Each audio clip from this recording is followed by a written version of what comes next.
you need a mic check? Test, test, test, test. 1, 2, 3, 4. Test 1, 2, 3, 4.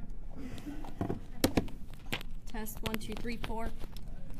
On Facebook, can everybody hear us on Facebook? Oh, trying to see if the live feed is working. If you can hear us on Facebook, let us know in the comment section. Oh, thank you. We're going to be starting momentarily.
Gun at the scene.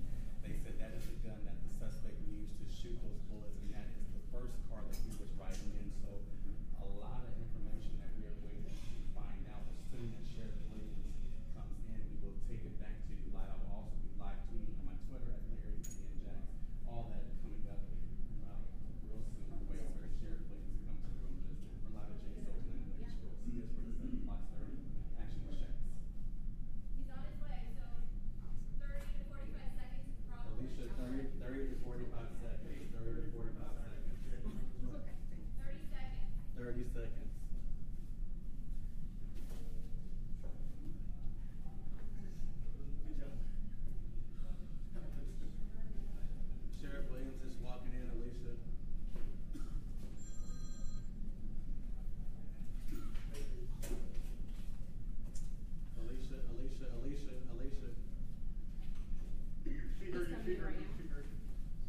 All right, good evening. Hey, I'm here tonight to recap the incident from this afternoon, to tell you what we've learned since this afternoon and kind of fill in some of the holes, not all of them, but some of the holes around this incident. But just a brief recap. Excuse me, as Director Bruno told you, we were in the area of 103rd and Old Middleburg today following up on two bank robberies that had occurred at the Wells Fargo and at the Atlantic Coast Federal Credit Union in the area. We got to that area from tips from citizens based on information we had put out in the community through the news media and through Facebook. Got lots of tips to identify this potential robbery suspect. That's what led us to this area. While the officers were in the area, again, looking for the suspect, following up on these tips, some patrol officers, a patrol sergeant, and a K-9 officer actually found the individual in the area. As they approached the individual, he exited a car that he had been using to do the robberies and got into a small silver vehicle. When he got into that small silver vehicle, there was a white female driving the vehicle. I know there were questions about her this afternoon. We have yet to determine her involvement, if any, in this case right now. We're still working on that. However, they did lead the officers on a high-speed pursuit in the area, again, of Old Middleburg and 103rd Street. As the pursuit initiated, the suspect, based on witness information, was leaning out the back windows, either side, back and forth, firing at the officers during the pursuit. The officers fired back a couple times during the pursuit as well, and it appears at this point that Officer Mason, Jeremy Mason, was shot during the pursuit. However, he continued to pursue the vehicle to its termination point. As the pursuit continued, they ran a stop sign. The suspect vehicle ran a stop sign at the Middleburg and Buttercup Road intersections. It was struck by a vehicle, a civilian passenger vehicle, struck them as they ran the stop sign, which caused the crash at the termination point of the pursuit. As the officer stopped, the suspect got out of the vehicle. Again, officers commanded him to stop and drop his weapon. He did not. He fired again at officers at the scene. Excuse me, and two officers fired back at him, striking him and killing him at the scene. One of those officers was K-9 Officer Jeremy Mason, again, who was struck by gunfire during the pursuit. The second officer was Detective Brad Hurst, who was just in the area.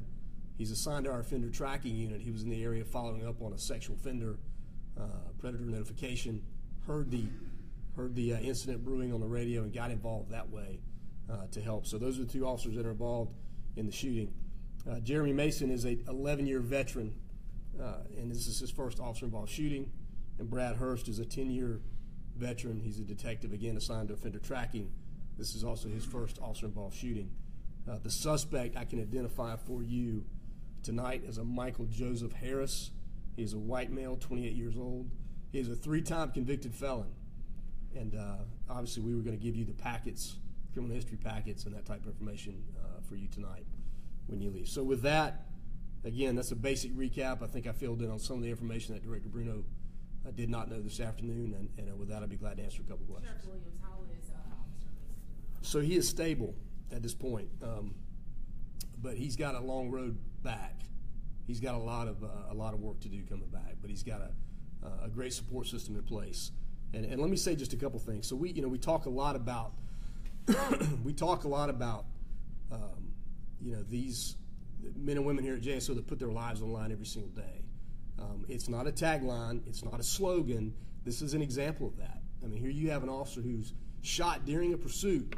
He continues that pursuit, so he puts himself between the suspect, who's an incredibly violent felon, and the community, and ultimately winds up taking that suspect, taking him down, stopping him from, again, endangering the entire community, out there on the west side. So, my hat's off to both of these officers involved.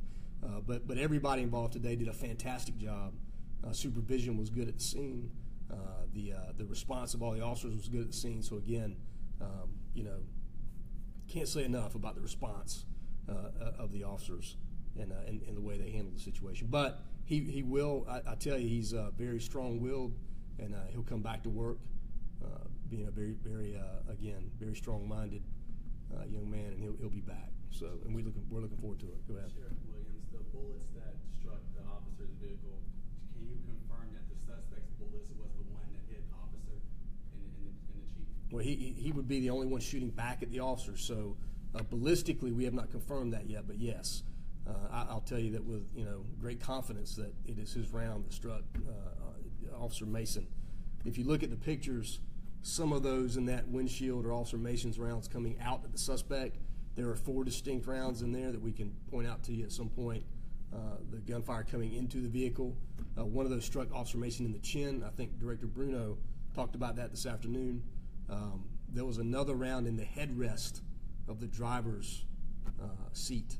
So again, inches away, either way, 2 separate rounds, we'd be having a different conversation right now. So, Sheriff, I know in the police report released earlier today, there was in the narrative, it talked a little about the suspect and when he attempted to rob this bank earlier today.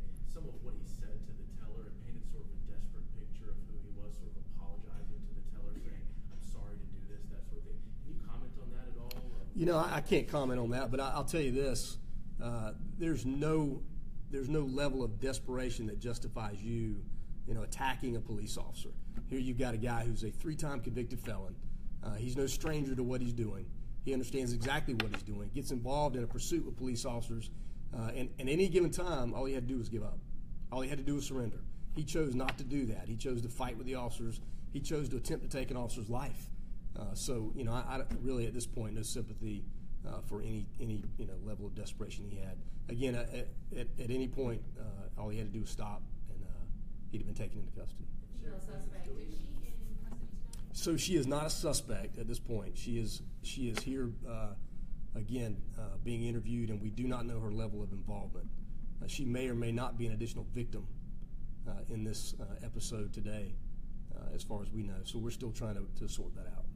Sheriff, if any of the officers involved, do we know if they were wearing body cameras as part of the pilot program, or also is there dash cam video available from the officer's car during this chase? So nobody directly involved was wearing a body camera. I don't know if anybody in the peripheral was. My guess is no at this point, but we'll double check that for you, make sure. And no dash cams involved in this incident. So. The Atlantic Federal robbery, bank robbery, when did that happen? Was it today? So that was today. Okay. That was today, and Wells Fargo was yesterday. Is there a reason why we weren't alerted? The media wasn't alerted? Yeah, you were. Absolutely, yeah. Lots of information went out. Our email wasn't working, so some of the ears weren't going out. Okay. And really what got us in the area today was the fact that we put information out through the media and social media. That's what got the officers to that area of Old Middleburg and Buttercup today. You've had Is to tips from the visit community. hospital, right, to see I have, yes. Yeah. I know that you said that officers put their life on the line every single day. What does this do to you personally? Letting your vet, 10-year vet, Sure. having to discharge their guns for the first time. This is not only physical scars, it can be mental as well. Can you just speak on that? We try to do a lot, and we need to do more in terms of officer wellness and that type of thing. And clearly, physically, Jeremy's got a road to come back. We've had many officers around here that have been involved in officer-involved shootings. Some have been struck, obviously, by gunfire, and that's kind of a different path back. So we'll do the best we can for him to make sure he gets the support he needs to get back. Again, very strong-willed and strong-minded young man, and he can definitely come back and work his way back. But that's something that really is an issue for law enforcement nationwide, is how do we take care of our officers. Here again, this is what they do for the community every single day. So they would take this with them for the rest of their life. So how much is that worth to the community to have men and women like this that again do this day in and day out every single day, and it's not this is their reality. Again, not a tagline, not a slogan. This is the reality that their family lives with. This is the reality that they live with every single day, and everybody that you see wearing this uniform recognizes that and accepts it, readily accepts it every single day. So thank a police officer tomorrow when you see him. Sheriff Williams, do we know if the K-9, was the dog ever involved during the chase at all? He was not, and he was not injured during the gunfire exchange at all either. So. Any questions? Thanks, Sharon. All right, good. Thank y'all.